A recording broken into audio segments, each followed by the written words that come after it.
kanin dun.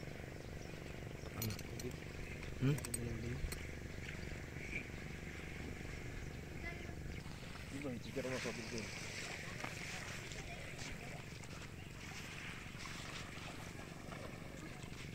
Welcome to my vlog, yo.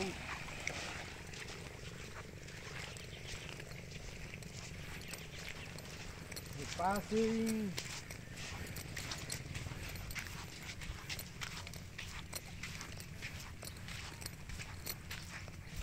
Doon tayo sa kabila. Uy. Doon tayo sa kabila. Saan kabila? Yung semento lang.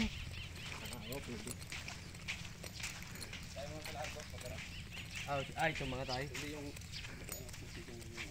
Oo. Sila yung mag-ano sa amin. Hindi na lagi sila dito, sila dun. Sige, sige.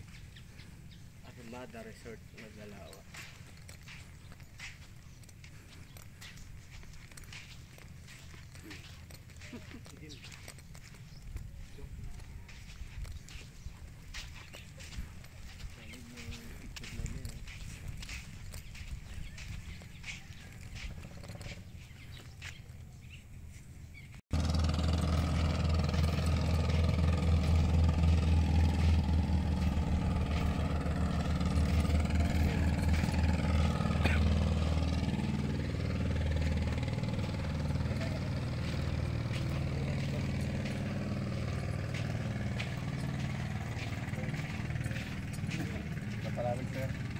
Lang naman po kasi po meron po dong rip current na delikado po kahit sa mga pro na mga swimmer.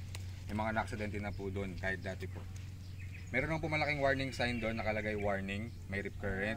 Pero in case po na makalimutan nila or magkamali sila, meron naman po tayong lifeguard doon on duty na sisita po sa kanila.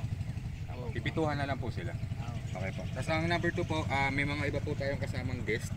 Hindi lang po ganun karami pero yung mga gamit po natin, pakiingatan pa rin natin. Kasi po yung resort ay hindi liable sa lahat ng mga nawala o nanakaw ng mga gamit. So lagi po dapat may mga bantay, lalo po yung mga gadgets. Ipapaalala ko lang po sa inyo kapag pupunta po kayo sa CR, yung mga cellphone nyo po, pakiingatan kasi doon po madalas mawala yung mga phone. Kunyari maghihilamos po, iihi, papatong lang na ganon. Nakakalimutan na, babalik dito sa cottage, tapos babalikan yung phone doon, pagbalik wala na. May mga case po tayo na ganon, nawala. Pero itong mga nakaraang linggo, na-surrender naman. So nabalik naman po sa mga may-ari. Pero iwasan na lang po natin, ingatan na lang po natin. Okay po. Ang date po natin is 7 AM to 4 PM. Meron na po ba kayong usapan ng bangkero? Meron. Tawagan. Sa ganun lang po, kung sarili nyo naman pong bangka, payagan naman po namin kahit hanggang alas 5. Opo. Pero kung sarili po kasi namin yung bangka, dahil may sarili po kaming bangka hanggang alas 4. Kasi po mahigpit si Coast Guard po sa amin eh. Magsisitahin po kami. Pero okay lang sir mag